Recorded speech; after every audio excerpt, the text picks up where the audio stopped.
Bienvenue sur métabolisme.tv, votre source d'informations fiables sur le métabolisme et la santé. On nous ment sur le lait. Je suis Franck Suarez, spécialiste de l'obésité et du métabolisme, et je veux vous expliquer à nouveau qu'il continue vraiment à essayer de nous mentir sur les bienfaits du lait. Aux États-Unis, à Porto Rico et dans de nombreux autres pays, il y a une campagne massive de l'industrie laitière pour essayer de nous vendre l'idée que le lait est très sain. En fait, aux États-Unis, à Porto Rico et ailleurs, ils mènent une campagne où ils engagent des artistes, des athlètes. Ici, c'est le lutteur Stone Cold, qui est très célèbre en tant que lutteur de catch aux États-Unis. Et donc, il nous dit là, dans sa publicité qui passe à la télévision ici, que boire du lait construit des muscles forts, que ça construit beaucoup. Que ça contient beaucoup de protéines, que c'est très sain, qu'il contient tous les nutriments dont votre corps a besoin. Mesdames et messieurs, c'est un mensonge. Ce qu'ils utilisent, ils viennent de publier une étude, ce qu'on appelle la science des ordures. Science des ordures, je vais vous expliquer ce que c'est. Je vais un petit moment au tableau pour que vous puissiez le voir. Regardez bien. Les universités ont des départements de recherche. Ces départements de recherche ont des chercheurs. Ces chercheurs ont des dépenses, et ces dépenses de laboratoire, d'études, et ainsi de suite. Quelqu'un doit les couvrir.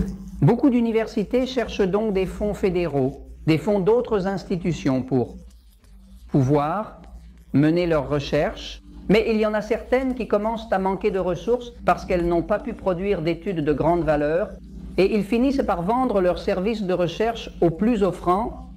Par exemple, une étude vient de sortir, une étude à laquelle participent deux institutions très prestigieuses. L'une est le Massachusetts General Hospital et l'autre est la Harvard School of Public Health. Ces deux institutions, qui sont des institutions de recherche très célèbres, ont tiré une conclusion dans cette étude. La conclusion est que le lait, c'est la conclusion. La consommation régulière de lait peut vraiment aider à prévenir le diabète. Cette conclusion selon laquelle boire du lait prévient le diabète est parue dans tous les gros titres, dans tous les grands journaux. Ça a été diffusé à la télévision, mentionné à la radio.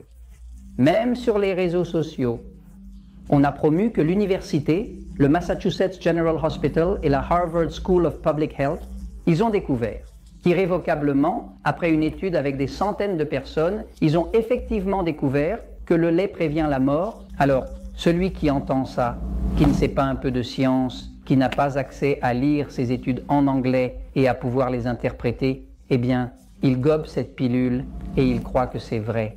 Regardez la conclusion à laquelle ils sont arrivés et comment ils y sont parvenus. C'est scientifique. Applique à ce que j'appelle la science. Et la science-fiction, n'est-ce pas? Tout le monde sait ce qu'est la science-fiction, mais c'est une autre classification, c'est la science. Déchets. La science des déchets est une science qui est motivée par une seule passion. C'est la passion de l'argent.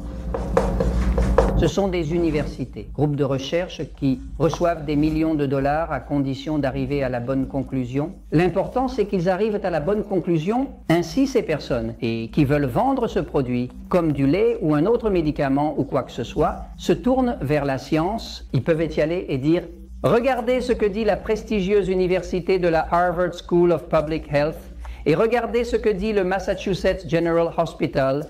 Voici l'étude qui le prouve. » Quand vous lisez cette étude comme je l'ai fait, ce que vous allez voir dans l'étude est le suivant. Vous allez voir qu'ils avaient un groupe de 1200 personnes, où il y avait 600 personnes, et 600 personnes utilisaient des sodas. Sodas, comme des Coca-Cola Light, des 7-Up Light, et d'autres, et les 600 autres utilisaient du lait exclusivement. Conclusion de l'étude. Après 2 ans, ils ont découvert que le groupe qui consommait du lait avait 38% d'incidence en moins de diabète